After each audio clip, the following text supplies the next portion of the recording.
Welcome to ஆசான் easy Hindi channel. இன்றைய இறை சிந்தனை. அழகிய ஓவியம். ஓவியன் வறுமையில் வாடும் ஒரு பெண்ணின் சித்திரத்தை வரைகிறான். தத்துரூபமாக உள்ள அந்த ஓவியத்தை கண்டு பலர் ஓவியனை பாராட்டுகின்றனர். ஆனால் படத்தில் உள்ள அந்த பெண்ணின் வறுமை கோலத்தை உண்மை என எண்ணி அவளுக்காக யாரும் வருந்துவதில்லை. அதுபோல இறைவன் வரைந்த இந்த உலகம் என்கின்ற அழகிய ஓவியத்தை நாம் ரசிக்க முற்பட வேண்டும்.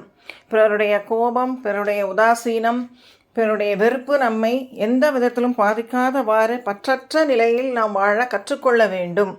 அதனால்தான் பாரதி கூறுகிறான், யாதுமாகி நின்றாய் காளி, எங்கும் நீ நிறைந்தாய், தீது நன்மை எல்லாம் நிந்தன் செயல்கள் அன்றி வேறு இல்லை என்று அழகாக கூறுகிறான்.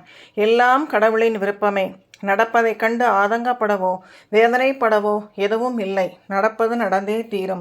ஆகவே இறைவனை சரணாகதி அடைவதற்கு நாம் எப்பொழுதும் முயற்சி செய்து நம் மனதை பக்குவப்படுத்த நாம் கற்றுக்கொள்ள வேண்டும். நம் மனம் எந்த உணர்ச்சியையும் பாதிக்காதவாறு உயர்ந்த நிலையை அடைவதற்கு நாம் இறைவனிடம் விடாது பிரார்த்தனை செய்வோம். ஓம் சக்தி, ஓம் சக்தி, ஓம் சக்தி. வாழ்க வளமுடன். நன்றி.